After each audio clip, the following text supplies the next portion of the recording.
حامدا ومصليا اما بعد۔ آپ صلی اللہ تعالیٰ علیہ وسلم کے دنیا و آخرت میں 85 فضائل، اس موضوع پر مسلسل آپ درس حدیث سماعت فرما رہے ہیں، اور آج 7ویں خصوصیت و فضیلت آپ صلی اللہ تعالیٰ علیہ وسلم کی وہ یہ کہ آپ صلی اللہ تعالیٰ علیہ وسلم یہ اللہ کے رسول ہیں، ہم اور آپ جانتے ہیں، لیکن آپ صلی اللہ تعالیٰ علیہ وسلم کی اس میں سب سے بڑی خصوصیت یہ ہے کہ اس کائنات کی ہر چیز یہ جانتی ہے کہ آپ صلی اللہ تعالیٰ علیہ وسلم اللہ کے رسول ہیں۔ سبحان اللہ، دیکھیے ہمارے نبی صلی اللہ تعالیٰ علیہ وسلم کی کتنی بڑی فضیلت اور خصوصیت ہے، سوائے 2 مخلوق کے، نافرمان مخلوق کی۔ آئیے سنتے اس بارے میں حدیث۔ حضرت جابر بن عبداللہ رضی اللہ تعالیٰ عنہ راوی حدیث سے کہتے ہیں کہ آپ صلی اللہ تعالیٰ علیہ وسلم نے فرمایا کہ زمین و آسمان کی ہر چیز جانتی ہے کہ میں اللہ کا رسول ہوں۔ سبحان اللہ، یہ زمین یا آسمان کتنے مخلوق ہیں، ہر مخلوق اور ہر چیز جانتی ہے کہ میں اللہ کا رسول ہوں۔ آپ صلی اللہ تعالیٰ علیہ وسلم نے فرمایا کہ سوائے نافرمان انسانوں کے اور نافرمان جنوں کے، جو نافرمان انسان ہیں وہ نہیں جانتے ہیں، جو نافرمان جنات ہیں وہ نہیں جانتے کہ آپ صلی اللہ تعالیٰ علیہ وسلم اللہ کے رسول ہیں، اور یہ بالکل ہی صحیح روایت ہے۔ علامہ البانی رحمہ اللہ نے اس حدیث کو اپنی کتاب الصحیحہ کے اندر نقل کیا ہے، حدیث نمبر 1718 ہے۔ اسی طرح سے 8ویں آپ صلی اللہ تعالیٰ علیہ وسلم کی سب سے بڑی خصوصیت اور فضیلت یہ بھی ہے میرے دوستو، جو کسی اور نبی اور رسول کو حاصل نہیں، وہ یہ کہ اللہ نے آپ صلی اللہ تعالیٰ علیہ وسلم کو ایک ہی وقت میں، بیک وقت، ایک ہی ٹائم میں انسانوں کا بھی نبی اور رسول بنا کر کے بھیجا اور جناتوں کا بھی نبی اور رسول بنا کر کے بھیجا۔ آپ صلی اللہ تعالیٰ علیہ وسلم سے پہلے کسی نبی اور رسول کو یہ مقام اور یہ فضیلت حاصل نہیں ہے، ایک ہی وقت میں۔ اور اس کا ذکر جو ہے اللہ رب العالمین نے سورہ الاحقاف آیت نمبر 29 اور 30 کے اندر بیان فرمایا، اور آپ صلی اللہ تعالیٰ علیہ وسلم کے پاس یہ جو جنات مخلوق ہے یہ وقتاً فوقتاً آیا کرتے تھے، تعلیم حاصل کرنے آتے تھے، حدیثیں سننے آتے تھے، دین کی باتیں سننے آتے تھے، اور آپ صلی اللہ تعالیٰ علیہ وسلم ان کو تعلیم بھی دینے جایا کرتے تھے۔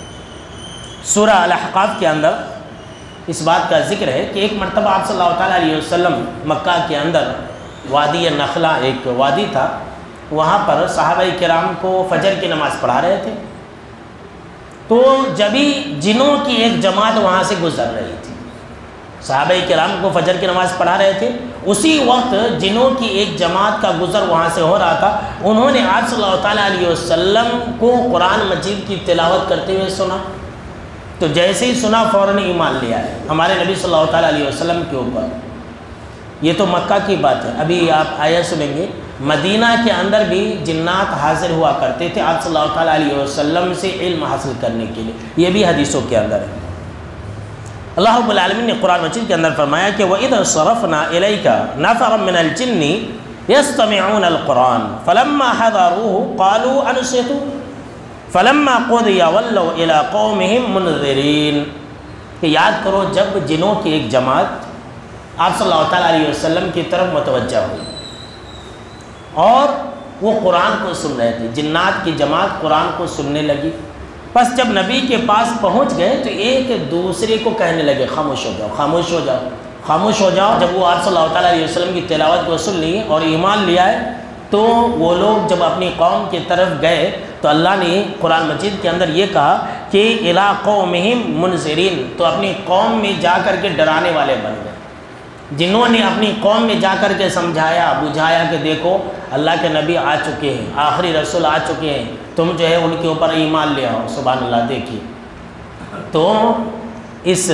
قرآن مجید کی آیت سے ایک مسئلہ یہ نکلتا ہے کہ ہم جو ہے جب دین کی باتیں سنیں تو دوسروں کو بتائیں، جمعہ کا بیان جب سنیں تو دوسروں کو بھی بتائیں، لیکن لوگ جو ہے یہ کام نہیں کرتے، دین کی باتیں نہیں بتلاتے، برائی زیادہ بتلاتے۔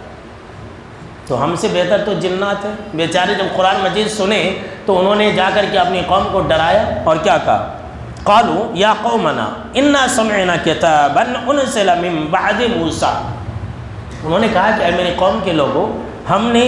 ایک کتاب کو سنا ہے، یعنی کہ قرآن مجید کو، جو موسیٰ علیہ السلام کے بعد وہ کتاب نازل کی گئی ہے۔ پتہ یہ چلتا ہے کہ وہ جو جنات تھے،